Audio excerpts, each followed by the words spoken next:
Tənliyi həll edin. Dostlar, gəlin əvvəlcə burada x üstəgəlsin -5 ifadəsini sadələşdirək. Müsbət, mənfi. Nə olacaq? Mənfi çıxacaq, düzdür? X çıxılsın 5. Artıq davamını yaza bilərik. 2 vurulsun, mötərizədə x çıxılsın 5 bərabərdir 14-ə. Deməli, x çıxılsın 5 bərabərdir 14 bölünsün 2-yə, yəni 7-yə. X bərabərdir 5 üstəgəlsin 7-yə, yəni 12-yə. Biz artıq x-i tapdıq. D variantı doğru cavabdır. A-nı tapın. Şərtdə bizə 35 ilə A-nın həm əbobu, həm də köbu verilib. İndi biz buradan A-nı tapmalıyıq. Gəlin bildiyimiz düsturları xatırlayaq. Biz belə bir düstur bilirik. Bilirik ki, əbob AB ilə əköb AB-nin hasili hər zaman eləməz A ilə B-nin hasilinə bərabər olur. Şərtdə B 35-dir, amma A-nı bilmirik, düzdür? İndi gəlin baxaq. 35 ilə A-nın əbobu neçədir? 7. Əköbu neçədir? 105. A neçədir bilmirik, amma B-nin yerində neçə durur? 35. A-nı tapmaq üçün nə edəcəyik? 7-ni vurub 105-ə böləcəyik 35-ə. 105 35-ə bölünür. Burada qalır 3. 7 dəfə 3-ün bərabərdir 21-ə. Sən demə A 21 imiş. D variantı doğru cavabdır. Sinifdə x sayda parta və hər partada 2 şagird əyləşir. Sinifdə 11 oğlan şagird olarsa, qız şagirdlərin sayını göstərən cəbri ifadə aşağıdakılardan hansıdır? Gəlin fikirləşək. Deməli, x sayda parta var və hər partada da 2 nəfər yerləşir. Deməli, sinifdə cəmi 2x qədər şagird var. Və bu 2x-in bir qismi oğlanlardır, bir qismi qızlardır, düzdür? Oğlanların sayı bizə məlumdur, 11. Qızların sayını tapmaq üçün nə edəcəyik? Toplanan cəm. Məhsul toplananı, yəni qızların sayını tapmaq üçün cəmdən, yəni 2x-dən məlum toplananı, yəni 11-i çıxmaq lazımdır. 2x çıxılsın 11. Doğru cavab C variantındadır. Absis oxuna görə A2-7 nöqtəsinin simmetrik olan B nöqtəsini tapın. Dostlar, bunu biz 2 yolla eləyə bilərik. Birincisi, biz əzbərdən bilə bilərik ki, absis oxuna görə əgər koordinata simmetrik nöqtəni tapırıqsa, onun x koordinatı olduğu kimi qalır, y koordinatı isə dəyişir, tam əksinə. Yəni, B olmalıdır 2, 7-də. Amma digər yolu da çəkib də bunu göstərə bilərik. Deməli, 2 hardadır? Burada, -7-də aşağıda. Düzdür? Bu bizim A nöqtəmizdir. A nöqtəsinə absis oxuna görə simmetrik olan nöqtə harda olar? Yəni, məsələn, absis oxundan qatlasaq gəlib hara düşər A nöqtəsi? Təxminən bura, düzdür? B nöqtəsi bura. Buradan, deməli, A nöqtəsindən 0-a qədər məsafə ordinat oxunda 7-dirsə, B-yə qədər də 7 olmalıdır. Müsbət 7-yə gəlib düşməlidir. Yenə B-nin koordinatı oldu 2, 7. Hər iki yolla tapa bilərik. Doğru cavab A variantındadır. 144 nəfər turist şəhər gəzintisi üçün 3 qrupa bölünür. Onların 8-də 3 hissəsi birinci qrupa düşür. İkinci və üçüncü qrupdakı turistlərin sayı 7 bölünsün 8 nisbətində olarsa, ən böyük qrupda neçə turist olar? Baxaq. 3 qrup var. Birinci, ikinci və üçüncü. Birinci qrupdakı turistlərin sayı ümumi cəmin, yəni 144 nəfərin 8-də 3-ünə bərabərdir. Deməli, onu tapmaq üçün nə edəcəyik? 144-ün 8-də 3-ünü tapacaq. İkinci və üçüncü isə 7 və 8 nisbətindədir. Yəni 7K və 8K yaza bilərik bunların qarşısına. Və bunların hamısının ümumi cəmi də 144-ə bərabərdir. İkinci və üçüncünü tapmaq bizim üçün hələ ki çətindir. Amma birincidə hər şey məlumdur, düzdür? Sadəcə hesablamanı həll etməliyik. Baxaq görək, 144-ün 8-də 3-ü neçəyə bərabərdir? 144 ilə 8 hər ikisi 8-ə bölünür. Burada qalır 1, burada qalır 18. 18-i 3-ə vuranda eləyir 54. Deməli, birinci qrupda 54 nəfər var. Cəmdən birinci qrupu çıxsam, 2 ilə 3-ün cəmini taparam, düzdür? 144-dən 54 çıxanda qalır 90. 2 ilə 3-cü qrupda cəmi 90 nəfər turist var. Və biz bilirik ki, ikinci ilə 3-cü nisbəti 7K, 8K kimidir. Tənliyi yaza bilərik, düzdür? 7K ilə 8K-nın cəmi bərabərdir 15K-ya. 15K bərabərdirsə 90-a, K bərabərdir 6-ya. Onda 7K bərabər olacaq 7 dəfə 6 42-yə, 8K bərabər olacaq 8 dəfə 6 48-ə. Deməli, birinci qrupda var 54 nəfər, ikinci qrupda var 42 nəfər, üçüncü qrupda var 48 nəfər. Ən böyük qrup hansı oldu? Elə birinci qrup, 54 nəfər. D variantı doğru cavabdır. Bir toyuq 3,6 kiloqram və bir pişik 2,4 kiloqramdır. 8 toyuğun kütləsi necə pişiyin kütləsinə bərabərdir? Yazaq. 8 dənə toyuq var. Bir toyuq 3,6 kiloqramdırsa, 8 toyuq 8 vurulsun 3,6 olar. Bu bərabər olmalıdır. Pişiyin sayını bilmirik neçə dənədir? X. Amma kütləsini bilirik də 2,4. Tənliyi həll edə bilərik. X bərabərdir. 8 vurulsun 3,6 bölünsün 2,4. Hər ikisini 10'a vurub vergüldən azad edə bilərik. 8 vurulsun 36 bölünsün 24. 8 ilə 24 8'i ixtisar eləsək qalacaq 3, burada qalacaq 1. 36'nı 3'ə bölsək qalacaq 12. Deməli 12 pişik lazımıymış ki bizə bərabərlik tam olsun. C variantı doğru cavabdır. İfadənin qiymətini hesablayın. Birinci bilir ki mötərizənin içini həll eləyəcəyik. Sonda isə bölmə əməlini. Baxaq. 2 çıxılsın 5'də 2. 2'nin məxrəci 5 olan hansı kəsir kimi göstərə bilərik? 5'də 10 kimi. Düzdür? Çıxılsın 5'də 2. 5'də 10 çıxılsın 2, yəni 5'də 8. İkinci mötərizəyə baxaq. 1 çıxılsın 5'də 1. 1'i məxrəci 5 olan 5'də 5 kimi göstərə bilərik. 5'də 5 çıxılsın 5'də 1. Bu da bərabərdir 5'də 4'ə. İndi birinci kəsiri, yəni 5'də 8'i bölməliyik ikinci kəsirə, yəni 5'də 4'ə. Tərsinə çevirək ikinci kəsiri, vurulsun 4'də 5. 5'lər ixtisar gedir. 8 ilə 4'ün hər ikisi 4'ə bölünəndə yuxarıda qalır 2, aşağıda 1. 2. Cavabımız oldu D variantında. Bazardan 10 kiloqram kələm alan Sabir dayı satıcıya 12,5 manat ödədi. Kələmin 1 kiloqramının qiyməti neçə manatdır? Deməli, kələmin 1 kiloqramının neçə manatdır bilmirik, x-dir. Amma bundan 10 dənə alsaq, 10 kiloqram alsaq, cəmi verəcək 12,5 manat. Deməli, 1 kiloqram nə qədərdir? Bunu tapmaq üçün 12,5'i bölürük 10'a. 10'a böləndə nə edirik? Vergülü bir addım sürüşdürürük. 1 tam %25. Doğru cavab oldu D variantında. İfadənin qiymətini hesablayın. Gəlin əvvəlcə olduğu kimi yazaq. -16 çıxılsın. -3'ün kvadratı vurulsun. -6 üstə gəlinsin 5. Bərabərdir. -16 olduğu kimi qalsın. Çıxılsın. -3'ün kvadratı neçəyə bərabərdir? Müsbət 9'a yazaq. Vurulsun. -6'nın üstlərinə 5 gəlsək neçə eləyər? -1. Bərabərdir. Yenə -16 olduğu kimi qalsın. -9'u -1'ə vuranda müsbət 9 eləyər. -16'nın üzərinə də müsbət 9 gələndə eləyir. -7. Cavab oldu B variantında. Bərabərsizliyin doğru olması üçün ulduz işarəsinin yerində neçə rəqəm yazıla bilər? 2 mənfi ədədi müqayisə edirik. Dostlar, mənfi ədədləri müqayisə eləyəndə onlarda modulu böyük olan kiçikdir. Yəni -3257'nin verilmiş ədəddən kiçik ola bilməsi üçün onun modulunun, yəni -3257'nin modulundan nə çıxır? Müsbət 3257. Böyük olmağı lazımdır. -3250 ilə başlayan ədədin modulundan. Yəni 3250 neçə ola bilər? Onu artıq biz tapacağıq. Neçə ola bilər? 0, 1, 2, 3, 4, 5, 6, 7 ola bilərmi? Ola bilməz. Çünki 7 olsa artıq bərabər olmalıdırlar. 7 7'yə bərabərdir.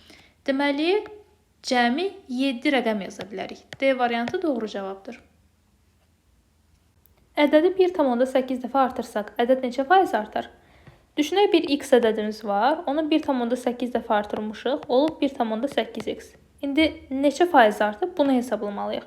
Tapmaq üçün nə edəcəyik? 1,8x-dən x-i çıxırıq. Hansına bölürük? X-dən 1,8x-ə gəlib. X-dən. Ona görə məxrəcə x yazırıq.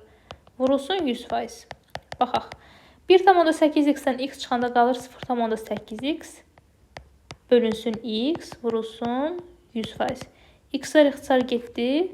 Qaldı 0,8 vurulsun 100%.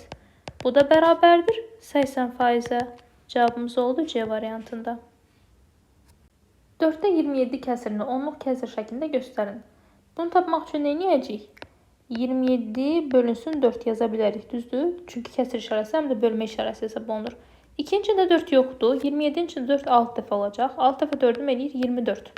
Çıxıram qalır 3. 3 4'ə bölünmür. Aşağı sala biləcək heç nə də yoxdur. Ona görə 3'ün yanına bir 0 əlavə eləyirəm. Amma eyni zamanda altdan sonra da bir vergül əlavə eləməliyəm. Çünki bu 0'ı özümdən əlavə elədim. 30'un içərisində 4 neçə dəfədir? 7 dəfə. 7 dəfə 4-üm eləyir 28. Qalır 2. Yenə düşürə biləcək heç nə yoxdur, amma 2 də 4-ə bölünmür. Bir dənə 0 əlavə eləyirəm. 20-nin içində 4 nə qədər eləyir? 5 dəfə. 5 dəfə 4-üm 20, 0. 6-dan %75. Cavabımız oldu D variantında. Mötərizələri açın və oxşar toplananları islah edin. Əvvəlcə mötərizələri açaq. 3-ü birinci 2x çıxısını 6-ya vuracaq. 3-ü 2x-ə vuranda eləyir 6x çıxılsın. 3-ü 6-ya vuranda 18. Üstə gəlinsin. 5-ü 3x-ə vuranda 15x. 5-i -4-ə vuranda -20. Üstə gəlinsin 35. Baxaq. 6x, 15x. 6x ilə 15x-in cəmi eləyir 21x. -18, -20, -35. -18 ilə -20-in cəmi eləyir -38. -38-in üzərinə -35 gələndə eləyir -3. 21x çıxılsın 3. Cavabımız oldu C variantında. İfadənin qiymətini hesablayın. Biz əvvəlcə mötərizənin içini həll eləyəcəyik, sonra vurmanı, ən sonunda toplamanı. Mötərizənin içinə baxaq. 5-də 1 üstə gəlinsin, 4-də 3. Ortaq məxrəcə 20-yə gətirə bilərik. 5-də 1 20-də 4 deməkdir. 4-də 3 isə 20-də, 4 20-yə gələndə 5 dəfə artıbsa 3 dəfə 5 dəfə artacaq 15. Yəni 20-də 4 üstə gəl 15, bu da bərabərdir 20-də 19-a. Daha sonra ikinci əməlimiz 3-də 2-yə vurmaq idi. 3-də 2 vurulsun 20-də 19. 2 ilə 20 ixtisar gedir, qalır 10. 3 dəfə onun məxrəci deyirik 30, sürətdə də qalıb 19. İndi son olaraq 30-da 19 ilə 15-də 1-i toplamalıyıq. 30-da 19 üstə gəlinsin 15-də 1. Ortaq məxrəc ilə 30-a gətirə bilərik, düzdür? Birinci olduğu kimi qalır. İkincini 30-a gətirmək üçün 15 30-a gələndə 2 dəfə artırmışamsa, 1 də 2 dəfə artıracağım, eləyəcək 2. Yəni 30-da 19 üstə gəlir 2, yəni 21. Həm 30, həm 21 3-ə bölünür. 21 3-ə böləndə qalır 7, 33-ə böləndə qalır 10. Yəni 10-da 7. Doğru cavab oldu A variantında. Düzbucaqlı koordinat sistemində təsvir olunan nöqtənin koordinatını müəyyən edin. Nöqtəmiz buradadır, bir D nöqtəsi var. Əvvəlcə gəlin onun absisinə baxaq. X oxu üzrə neçədədir? Bu nöqtədə, yəni 2-də. İndi ordinatına baxaq. Y oxu üzrə hardadır? Burada. Yəni -5-də. Tapdıq. 2, -5. Cavabımız oldu C variantında. İndi atanın 29, oğlunun isə 1 yaşı var. Neçə ildən sonra atanın yaşı oğlunun yaşından 5 dəfə çox olar? Tənlik quraq. Ata var, oğul var. Atanın yaşı hazırda 29-dur, oğlunun yaşı hazırda 1-dir. Neçəsə il keçəcək bilmirik. Amma bu illər keçəndən sonra atanın yaşı, yəni 29 üstə gəl x, oğlun yaşından, yəni 1 üstə gəl x-dən 5 dəfə çox olacaq. Yəni oğlun yaşını 5-ə vurmalıyıq ki, atanın yaşı olsun. Tənliyi həll eləyək. 29 üstə gəl x bərabərdir. 5-i 1-ə vuranda eləyir 5, 5-i x-ə vuranda eləyir 5x. X-ləri bir tərəfə keçirək, gəlin x-i bu tərəfə keçirək, 5-i də bu tərəfə keçirək. 29 çıxılsın 5 bərabərdir 5x çıxılsın x-ə. X-də keçəndə işarəsini dəyişir, 5 də keçəndə işarəsini dəyişir. 29-dan 5 çıxanda qalır 24, 5x-dən x çıxanda qalır 4x. 4x bərabərdirsə 24-də, x bərabərdir 6-ya. Deməli 6 ildən sonra atanın yaşı oğlun yaşından 5 dəfə çox olacaq. Doğru cavab oldu D variantında. Sinifdəki oğlan şagirdlərinin sayının qız şagirdlərinin sayına nisbəti 4-də 3-dür. Bu sinifdə qız və oğlan şagirdlərinin sayı aşağıdakılardan hansı ola bilməz? Deməli, oğlanların sayı 3K-dır, qızların sayı 4K-dır. Baxaq. A variantındakı kimi 6, 8 olsa, 6 ilə 8-in hər ikisi 2-yə ixtisara gedir, düzdür? 6-nı 2-yə böləndə qalır 3, 8-i 2-yə böləndə qalır 4. 3-ün 4-ə. 3K, 4K ödəndi. B-yə baxaq. 9, 12 yazılıb. 9, 12. Hər ikisi 3-ə bölünür. 9-u 3-ə böləndə qalır 3, 12-ni 3-ə böləndə qalır 4. Yenə 3-ün 4-ə şərti ödəndi. C-yə baxaq. 12 bölünsün 15. Hər ikisi neçəyə bölünür? 3-ə. 12-ni 3-ə böləndə qalır 4, 15-i 3-ə böləndə qalır 5. Nisbət oldu 4-ün 5-ə, amma biz şərtdə 3-ün 4-ə axtarırdıq. 4-ün 5-ə yanlış oldu. Biz artıq cavabı tapdıq. D variantına da baxaq. 15 bölünsün 20. Hər ikisi neçəyə ixtisar gedər? 5-ə. 15-i 5-ə böləndə qalır 3. 20-ni 5-ə böləndə qalır 4. 3-ün 4-ə. Yenə şərt ödəndi. Ödənməyən sadəcə C variantında oldu. X və Y düz mütənasib kəmiyyətlər olarsa, cədvələ əsasən A üstəgəl B cəmini tapın. Yəni əvvəl ayıraraq həm A-nı, həm B-ni müəyyənləşdirək. Deməli, Y əvvəl A idi, sonra olub 6. X əvvəl 12 idi, sonra olub 18. Bu kəmiyyətlərin düz mütənasib olması üçün onların çalçarpa sahələri bir-birinə bərabər olmalıdır, düzdür? A vurulsun 18 bərabər olmalıdır 12 vurulsun 6-ya.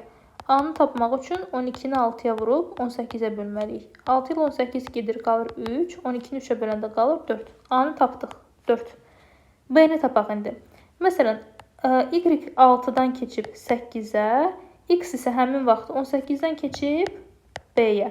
Yenə çalçarpa sahələri bir-birinə bərabər olmalıdır. 6-nı B-yə vuranda bərabər olmalıdır 18 vurulsun 8-ə. B-ni tapmaq üçün 18 vurulsun 8-i bölürük 6-ya. 18 ilə 6 ixtisara gedir 3. 3 dəfə 8, 24. B də oldu 24. A oldu 4, B oldu 24. Bunların cəmi neçə olacaq? 28-ə. A variantı doğru cavabdır. Arif bir qarpızın 12-də 1 hissəsini kəsib götürdü. Sonra kəsdiyi bu dilimi 6 bərabər hissəyə bölüb 5 hissəsini yedi. Aris bu qarpızın hansı hissəsini yemişdir? Deməli, əvvəlcə qarpızın miqdarı X idi. Onun 12-də 1 hissəsini götürür Aris. Yəni 12-də 1x-i. Sonra götürdüyü bu dilimi təzədən bir də 6 bərabər hissəyə bölür. Bölünsün 6. Yəni 12-də 1x vurulsun 6-da 1. Məxrəcləri bir-birinə, surətləri bir-birinə vururuq. 72-də 1x. 6 hissəyə bərabər bölür. Bu hissəyə qədər həll elədik. Oldu 72-də 1x. Sonra həmin o bu böldüyü hissənin də 5 hissəsini yeyir. Yəni 72-də 1-dən 5 dənəsini yeyir. 72-də 1x vurulsun 5. Surətə vuracaq. 72-də 5x. Aris bu qarpızın hansı hissəsini yemiş olur? Qarpızın, yəni x-in 72-də 5-ini yemiş olur. A variantı doğru cavabdır. 15 işçi bir işi 8 günə görürsə, 6 işçi neçə günə görər? Dostlar, biz bilirik ki, işçi və gördüyü işin müddəti gün arasındakı asılıq tərs mütənasib asılıqdır. Çünki işçi sayı nə qədər çox olarsa, iş bura qədər tez bitər. Tam tərsi, işçi sayı nə qədər az olarsa, hərəsinə düşən iş çox olduğu üçün işin müddəti o qədər uzanar. İndi tərs mütənasib asılığı necə quracaq? 15 işçi 8 gündür, 6 işçi x gündür. Bilirik ki, tərs mütənasib asılıqda hər birinin öz qarşısındakı olan hasili bir-birinə bərabər olmalıdır. Yəni 15 ilə 8-in hasili bərabər olmalıdır 6 ilə x-in hasilinə. X-i tapmaq üçün 15-i 8-ə vurub 6-ya bölürük. 6 ilə 8-in hər ikisini 2-yə bölə bilərik. Aşağıda qalır 3, yuxarıda qalır 4. 15 ilə 3-ə böləndə qalır 5. 5 dəfə 4-üm 20. Deməli 6 işçi bu işi 20 günə görüb bitirə bilərmiş. D variantı doğru cavabdır. Diaqrama əsasən verilmiş ifadəni tapın. Dostlar, bu işarə ilə biz A-dan B-nin çıxılmasını, yəni A-da olub B-də olmayanları istəyirik, düzdür? A-nın ümumisi bu hissədir. Bəs həm A-da, həm B-də olanlar hansıdır? Bunlardır. Deməli, bunlar B ilə ortaq olanlardır.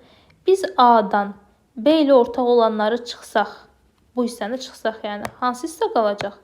Təkcə bu hissə qalacaq. Bu hissədə nə var? A, B, C, D. Yəni C variantı. A, B, C, D. C variantı doğru cavabdır. Düzbucaqlı koordinat sistemində A -4, 2 və B -4, -3 nöqtələrindən keçən düz xəttin apsis oxu ilə kəsişmə nöqtəsinin koordinatlarını tapın. Gəlin əvvəlcə həm A, həm B nöqtəsini koordinat sistemində çəkək. A nöqtəsinin koordinatları -4, 2-dir. Yəni x oxunda -4, y oxunda isə -2. Gəlir A düşür bura. B isə yenə x oxunda -4, amma y oxunda da -3. Yəni B gəlir düşür bura. İndi biz A və B-dən keçən bir düz xətt çəkməliyik. Necə çəkəcəyik bunu? Hər ikisindən keçən bir düz xətt. Gördünüz? Çəkdik. Şərtdə bizə deyir ki, bu düz xəttin apsis oxu ilə, yəni x oxu ilə kəsişmə nöqtəsi bu nöqtədir, düzdür? Gəlin başqa rənglə göstərək. Bu nöqtə. Bu nöqtənin koordinatı nə olacaq? X-i -4, y isə 0. Doğru cavab oldu A variantında. 85 ədədinin 60%, 170 ədədinin neçə faizidir? Əvvəlcə 85 ədədinin 60%-ni tapmalıyıq. Bunu tapmaq üçün 85-i %60-a vuracaq. Sıfırlar ixtisar getdi. 10 ilə 6 hər ikisi 2-yə bölünür. Aşağıda qalacaq 5, yuxarıda qalacaq 3. 85-i 5-ə böləndə qalacaq. Neçə qalacaq? Gəlin kənarda hesablayaq. 8-in içində 1 dəfə, 5 çıxanda qalır 3, 5 aşağı salanda 35-in içində 7 dəfə, 7 dəfə 5-im 35, 17. Məxrəcdə qaldı 1, sürətdə qaldı 17 vurulsun 3, yəni 51. İndi 51, bu tapdığımız ədəd 170-in neçə faizidir? 10 tapmalıyıq. Bunu tapmaq üçün 51-i 170-ə bölüb 100-ə vuracaq. Sıfırların biri getdi. 51-i 17-yə böləndə qalır 3. 3 dəfə onun 30%. Deməli, bu ədəd 170-in 30% imiş. Cavab oldu 30%. Lalənin nənəsi 84 yaşındadır. Lalənin yaşı nənəsinin yaşının 14-də 5 hissəsi və anasının yaşının isə 11-də 6 hissəsi qədərdir. Lalənin anasının neçə yaşı var? Gəlin əvvəlcə yazaq. Nənəsinin var 84 hissəsi. 84 yaşı. Lalənin yaşı nənəsinin yaşının, yəni 84-ün 14-də 5-i qədərdir. Onda Lalənin yaşı nə qədərdir? Bunu tapmaq üçün 84-ün 14-də 5-ini tapmalıyıq. 84 ilə 14-ün hər ikisini bölə bilərik 2-yə. Aşağıda qalacaq 7, yuxarıda qalacaq 42. 42 özü də 7-yə bölünür, qalır 6. 6 dəfə 5-im 30. Deməli, Lalənin var 30 yaşı. Biz artıq tapdıq. İndi deyir ki, Lalənin yaşı, yəni 30 yaş, anasının 11-də 6-sıdır. Anasının yaşı neçədir bilmirik. Amma onun 11-də 6 hissəsi bərabərdir Lalənin yaşına, yəni 30-a. Onda anasının neçə yaşı var? Vuruq hasil. Məchul vuruğu tapmaq üçün hasili bölürük məlum vuruğa. Yəni 30-u vururuq, ikinci kəsri tərsinə çevirək, 6-da 11-ə. 30 ilə 6 ixtisara gedir 6-ya, yuxarıda qalır 5, aşağıda qalır 1. 5 dəfə 11, 55. Deməli, Lalənin anasının yaşı 55 imiş. Cavabımız oldu 55. A bərabərdir 4 olduqda verilmiş tənliyi həll edin. Dostlar, tənlik yetəri qədər mürəkkəb tənlikdir. Ona görə gəlin əvvəlcə mötərizənin içini həll eləyək. Sonra onu aparaq ümumi tənlikdə yerinə qoyaq. A kvadratı çıxılsın 5A, üstə gəlinsin 1. İndi A-nın yerində olacaq 4. 4-ün kvadratı çıxılsın 5 vurulsun 4, üstə gəlinsin 1. 4-ün kvadratı eləyir 16. 5 dəfə 4-üm 20, üstə gəlinsin 1. 16-dan 20 çıxanda qalır mənfi 4. Mənfi 4-ün üzərində 1 gələndə eləyir mənfi 3. Deməli, mötərizənin cavabı oldu mənfi 3. Aparaq yerinə qoyaq. X çıxılsın 49 çıxılsın mötərizədə mənfi 3 bərabərdir mənfi 4 üstə gəlinsin 7x-ə. X çıxılsın 49 mənfi 2 müsbət olur, müsbət 3 bərabərdir mənfi 4 üstə gəlinsin 7x-ə. X çıxılsın mənfi 49 ilə müsbət 3 eləyir mənfi 46 bərabərdir mənfi 4 üstə gəlinsin 7x-ə. X-i keçirək bu tərəfə, mənfi 4-ü də keçirək bu tərəfə. Mənfi 4-ü çevirəndə olur müsbət 4 çıxılsın 46 bərabərdir 7x çıxılsın x-ə. 4-dən 46 çıxanda qalır mənfi 42, 7x-dən x çıxanda qalır 6x. 6x bərabərdirsə mənfi 42-yə, x bərabərdir mənfi 42 bölünsün 6-ya, yəni mənfi 7-yə. Biz artıq tapdıq ki, x-in qiyməti mənfi 7 imiş.